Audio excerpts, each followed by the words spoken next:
Yo, what up? This is Deuce. I'm back. Another episode of Red Zone in the Lab. And today we have Jon Marks. Philly is in the building. At host of with at Philly Sports. We have him in today. We're going to talk some Eagles and some Commanders.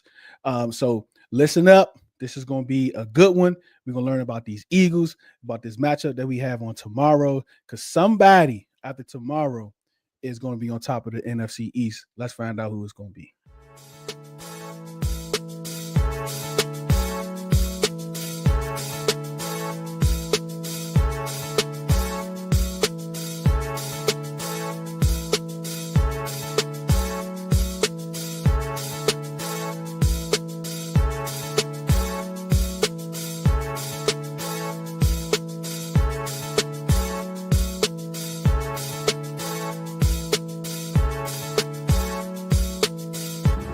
Shout out Red Zone Lab Podcast. Hey, what up, y'all? It's Benjamin St. Jude, DB for the Washington Commanders. I want to give a big shout out to Red Zone and the Lab Podcast. Welcome back, Red Zone and the Lab Podcast. I am Deuce, and joining me today for the first time, Jon Marks. How you doing today, buddy? Yo. What's up? Big game? Yeah. Big game up, huh? Definitely a big game on tomorrow. NFC East is on the line. It looks like it's going to be a two-headed race down the end of the line. So this is definitely a big game. This is one of two. It's going to be in Philadelphia. The next game is going to be in Washington. I think it's the week before Christmas, right? The Sunday before Christmas. This is going to be in DC, and I'm usually at every game, and that one I won't be at because I'll be in Detroit with family for that day. So that kind of sucks. But let's get right into it, Jon. So like when anytime I bring someone on here new, I have to ask, are they actually fans of the team that we're talking about? Because some people move places and they move here and they just end up covering them, and it is what it is. But I've looked through your timeline, so I absolutely know that. Are you an Eagles fan? Yeah, so just Google Jon Marks tattoo, and you'll see that I got Nick Foles tattooed on my back after the Eagles won a Super Bowl. Oh my God, are you serious? And I don't have tattoos, so it's one of these things. I used to do sports radio in Philly at WIP, and after Carson Wentz got injured and he was out for the season, I opened my big mouth in actual support of Nick Foles, and I said, "Listen. This team still has the best record in the NFC. Nick Foles has proven to be a good quarterback in the NFL. There's no reason why this team can't win the Super Bowl still. And if they win the Super Bowl, I'll get Nick Foles tattooed on my back." Well, fast forward to halftime of the Super Bowl, and I looked at my wife and I said, "Holy bleep, wait, I might have to get this tattoo." And she said, "Well, you're not really going to do it." And I said, "I said it on the air. We've been talking about it. You got to do it now." Yeah, my first memories, I have two first memories in life. One was the Phillies winning the World Series in 1980, and the other was the Eagles losing in the Super Bowl a couple months later in 1981. So there is I am a lifelong Philadelphia Eagles fan, generational. My grandfather, my father, my grandfather. So it goes many generations of being an Eagle fan. Yeah. That's good. I've been a Redskins, Washington football Commander fan all my life. But let's get into some ball talk, Jon. Season expectations. From my view, for me, it was Super Bowl for the Eagles, just outside looking in. Y'all was there a couple years ago, hit a couple snags last year, but you're right back. Strength is there. Coming back into another year. New coordinator and all those things playing a part. What were the expectations coming into this year? Yeah, man, Super Bowl or bust. I think you're right. You don't go from being in the Super Bowl. And if you remember 2 seasons ago, they were right there. A lot of people say Jalen Hurts outplayed Pat Mahomes. If it wasn't for a holding penalty that was kind of weak that allowed the Chiefs to ice it and kick the field goal and it was over, the Eagles were right there going blow to blow with the Chiefs. So anything but going back to the Super Bowl the following year was going to be disappointing. But it's tough to get to the Super Bowl, and you have that Super Bowl hangover even if you don't win. So I think it would have been more understandable if you didn't make the Super Bowl last year, but you still were a good team. But they started the season 10-1 and completely crumbled down the stretch, didn't win the division, got smoked in the wild card by the Buccaneers. So going into the offseason and heading into the season, the Eagles' goal and their primary motivation in everything that they did was, how do we get Jalen Hurts back to the player that he was in 2022? Because last year, once there was a game against the 49ers where the 49ers really exposed the Eagles, and they exposed how to get to Jalen Hurts was just to blitz him. Don't let him escape up the middle, put pressure on him, and he's so preoccupied by the rush, he doesn't know what to do. Every team did that afterwards, and the team completely fell apart. So they hired a new offensive coordinator. They hired a new defensive coordinator as well. They added Saquon Barkley. They traded for Jahan Dotson, which I'm sure we'll talk about here coming up in a second. But everything that the Eagles did was to get Jalen Hurts back to being the player that we saw in the Super Bowl against the Chiefs. And so far, based on where the team is right now, they've done a pretty good job. 7-2. Thursday night's going to be for the division, at least at this point. So absolutely, the expectations were Super Bowl and bust heading into this season. Jahan Dotson, just you brought him up. Let's talk about him. First round pick for us. A Ron pick for us. Had a great rookie year, especially the beginning of that year. With him and Carson Wentz, which very well. He was really hot. He was really, really good. He had a hamstring injury, and he never could really get back to that form. Even last year, the craziness we had last year. But Adam Peters made this trade, and it was shocking to all of us. We just did not expect it. We didn't think our wide receiver room was strong enough to get rid of Jahan Dotson. What was that like on you all's end? Were you all searching for a wide receiver? Did you all believe this was going to happen? And when it did happen, what was the feeling coming out of Philadelphia? I think one of the issues with the Eagles was wide receiver depth. And you could look at the Eagles and say, well, you have A.J. Brown and you have Devontae Smith, right? But what happens if one of them gets injured? And that's where the Eagles ran into a problem. It happened already this year. They just didn't have that third wide receiver or a fourth wide receiver that could step into the role. So the initial reaction was, holy, we just gave up a mid-round draft pick to get a former first-round draft pick, and he's under contract next year. This is awesome.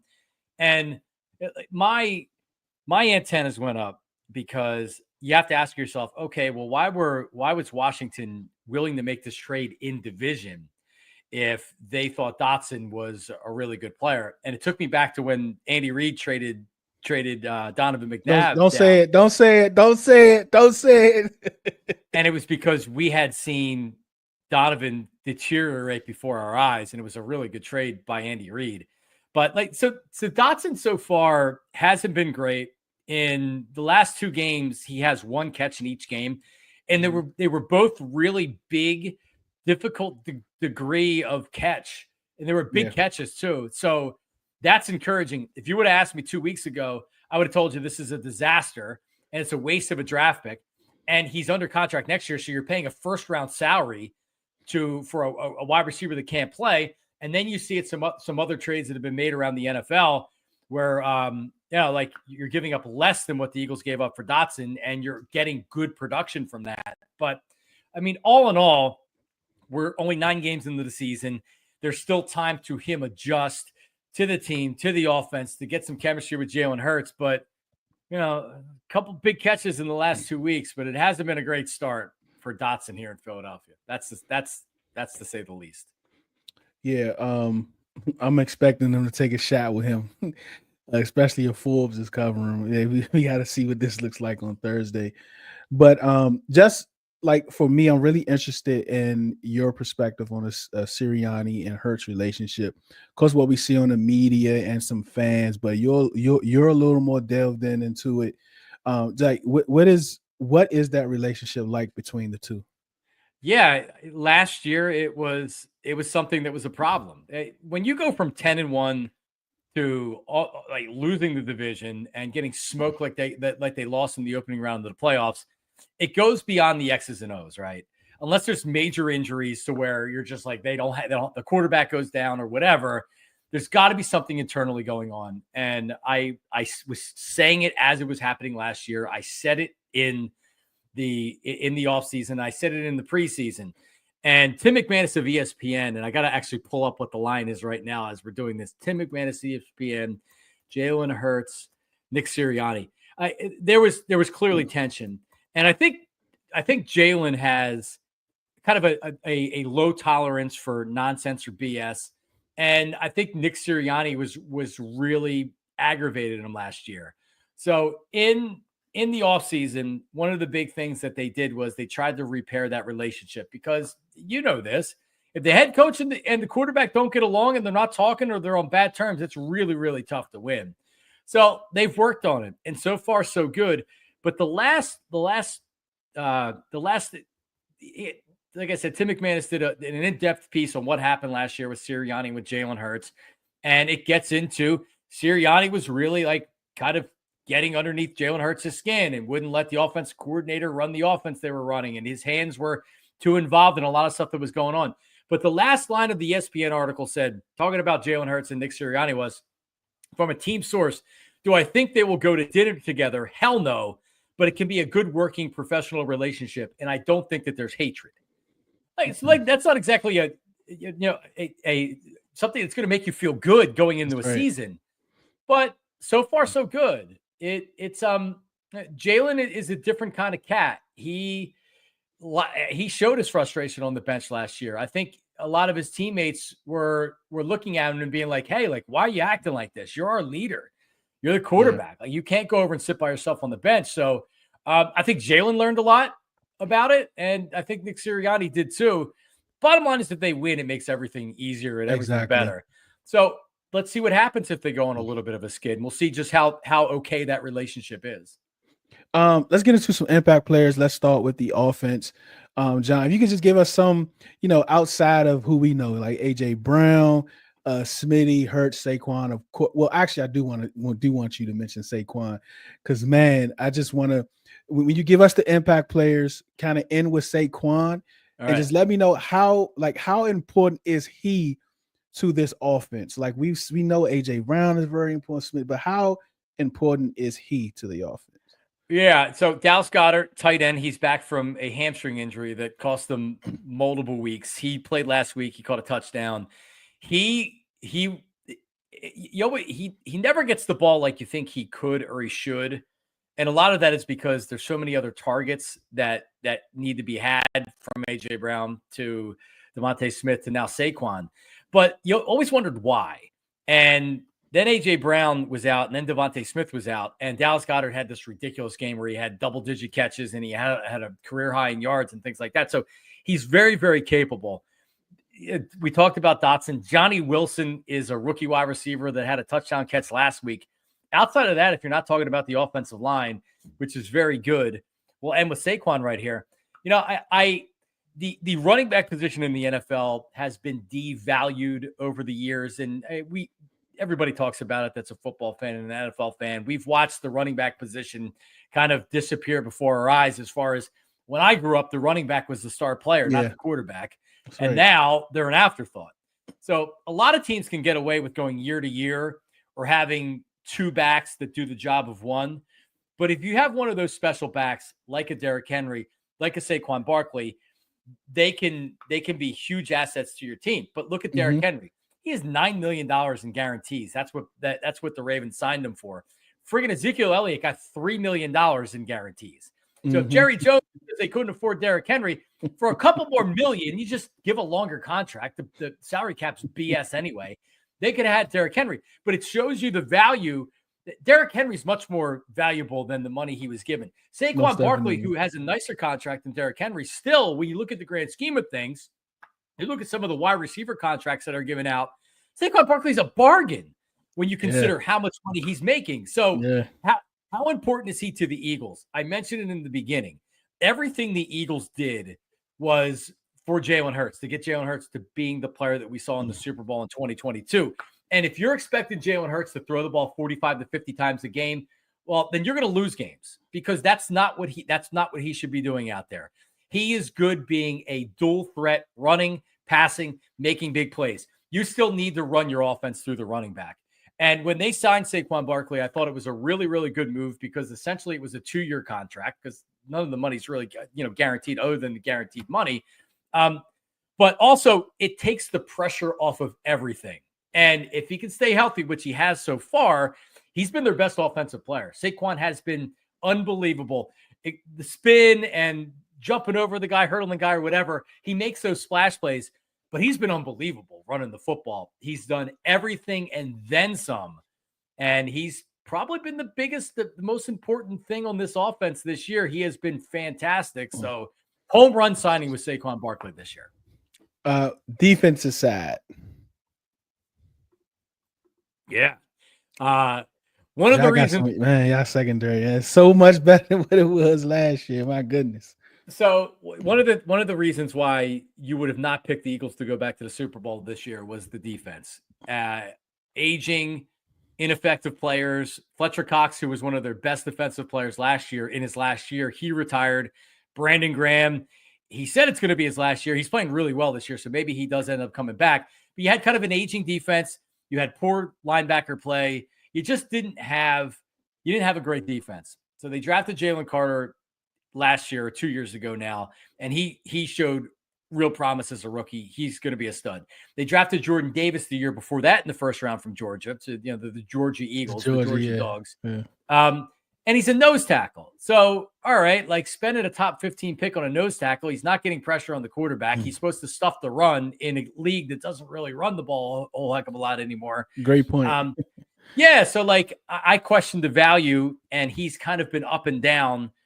But what you saw this year, what you're seeing this year is Quinyon Mitchell, who was their first-round draft pick out of Toledo, Reed Blankenship, who is a undrafted free agent who has emerged into a starter in his third year, and Cooper DeJean, who fell to the second round.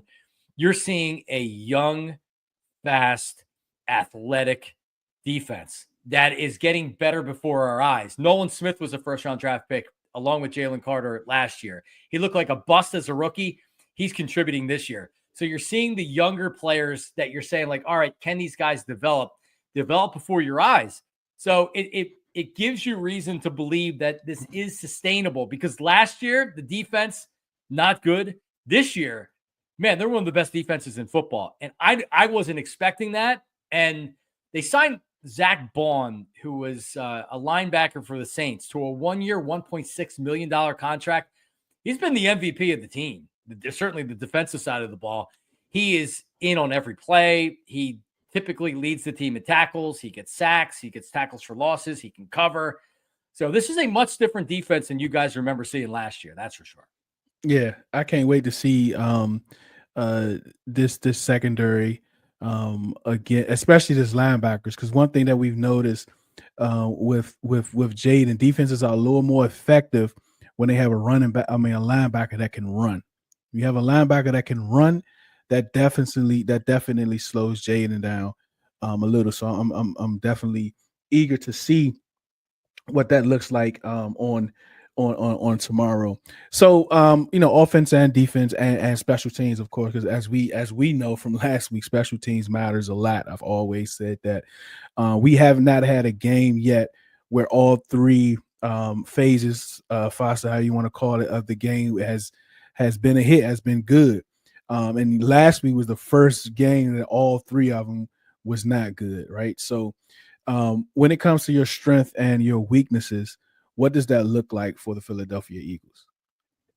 Yeah, they have started slow, and the last 2 weeks, I guess they've scored in the first half, but they were on a streak dating back to last year where they didn't score in the first quarter in, I don't know, like 7, 8, 9 games in a row, which is really tough to do.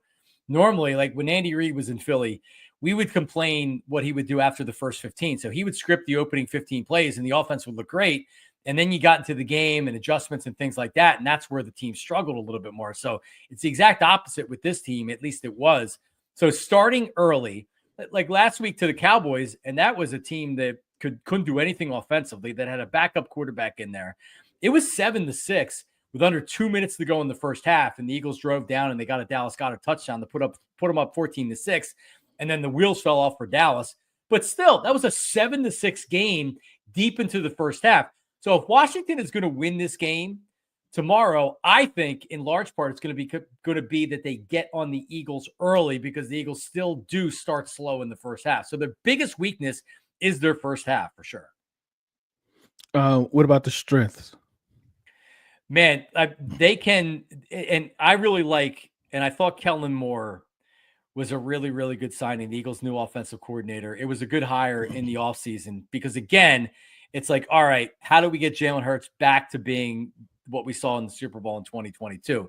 And it's by running the football. It's about being balanced and not having to go out and just throw.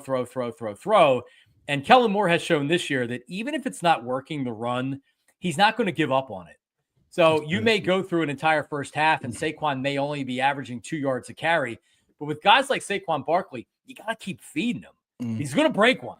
And Kellen Moore has shown that he will continue to feed them even if it's not working. So the running game's a strength. Saquon Barkley and now Jordan Mailata is probably going to be back for the game. Their starting left tackle, he's been out with a hamstring injury. So the Eagles' defensive line, while I wouldn't say it's the best in the league, it's one of the best. And they can run their offense through their running game in Saquon Barkley. So that's definitely the strength of their offense. Is the team more balanced, or is it lean one way or another? It's since they won the Super Bowl back in 2017 season, this team has always been at their best when they're able to run the football. And they're been at their worst when they're so reliant on the pass and they can't run the football. So there's been a balance, and I would have to go back and look at Jalen's game log. He threw 20 times last week, and some of that's a byproduct of it being a blowout, and you're not going to throw the ball a lot. Yeah. But he is not throwing the ball a lot this year, which is exactly what you want. Yeah. So I'm just going over let's go over the last 5 games: 20 attempts, 24 attempts, 20 attempts, 14 attempts, 25 attempts. That's 5 straight games of not attempting 30 passes. That's almost impossible. That's good. That's real in good. the NFL. So that's when the Eagles are at their best, because then it sets up play action. Because Jalen Hurts is at his best when he's throwing confidently from the pocket. And what happened last year was he was worried about a rush. A lot of times there wasn't even a rush, but he's so worried about it, he's bailing, staying in the pocket, being confident, stepping up and throwing the ball and throwing it deep, because A.J. Brown and Devontae Smith, they'll go up and they'll get the ball. They're 2 excellent wide receivers. So, yeah, the less Jalen throws the ball, and it's not because he's not good, but the less he throws the ball, the better. Yeah, just one more question. For the defense, are you all more blitzing defense? Do you rely on your pressure from your front four? Are you more man coverage or more zone coverage? Yeah, so it's interesting. It seems like the trend in the NFL these days is that you want to keep everything in front of you, right? So you don't blitz a lot. I remember the Giants with Wink Martindale. He's like the last of the great blitzers, right? This is the 1980s or the 1990s where, you're sending 0 blitzes all the time to try to get to the quarterback. So the Eagles' philosophy, and it's an organizational philosophy, is they want to play the defense where you have 2 high safeties, you play some zone, you play some man, but you're not playing up on the wide receiver. You're sitting back a little bit, and you're not blitzing a lot. Vic Fangio is kind of the godfather of the defense that the Eagles are running right now. They didn't get Vic Fangio. They had a couple of his disciples the last few years, including Jonathan Gannon, who's now the head coach of the Cardinals, but they ran the Vic Fangio defense. Now Vic Fangio is here. And I think what Fangio does really well is he knows how to use the blitz, but he doesn't blitz a whole hell of a lot. So he may send an extra guy, but he's doing it strategically. He does a good job of disguising the blitz, right? Because listen, if you're going to send 2 or 3 guys and you know it's coming, a good quarterback's going to be able to pick that apart. So you got to hold that blitz for a second. But I used to work with Ike Reese at WIP, former Eagles linebacker, and he used to talk about when they played Peyton Manning. The last thing you wanted to do when you played Peyton Manning, and those Eagles teams used to love the blitz under their coordinator, Jim Johnson, the last thing you wanted to do with Peyton Manning was blitz him, because he knew where the blitz was coming from and he would pick you apart and kill you. So Fangio strategically blitz, but he's trying to keep everything in front of him because he thinks that you're going to make a mistake. a ball's going to get tipped. You're going to make a bad pass and there's going to be an interception, or you're going to get some yards, but ultimately he'll hold you to a field goal, or he'll make a mistake. So it is not an aggressive defense. You're not going to see an aggressive defense, but you're going to see an athletic and powerful defense, because that's what the players are. Thank you so much for joining, John. If you want to plug your socials, I do have a few Eagle followers. They probably following you, but just in case. Yeah, man, it's at Jon Marks Media, JONMARKS Media. You can see it up on the screen. And I have a daily show. It's on PHLY. It's a digital network up in Philly. So you can follow me. I put out a link every morning if you want to hear Eagles talk, either after a win, after a loss. I know a lot of times, Deuce, I'll turn on I turned on the Cowboys radio to hear what they were saying the day after Sunday's game, because I love it. You knew with Jerry, after Jerry had sun and moon type talk, I was envious that I couldn't be in Dallas for a day and talk about that, because it's such a circus. But yeah, I appreciate you having you on. Yeah, I watched when you asked me to come on, I watched some of your stuff, and you do a great job and you have a great following. So please have me back. I really appreciate you asking. Most definitely. We definitely will. Thank you so much for joining. Thanks to all of you for watching and listening. We know your time is very valuable. For you to spend it with us, we definitely appreciate it. Remember, do it because you love it, not because it loves you. One beat, one sound.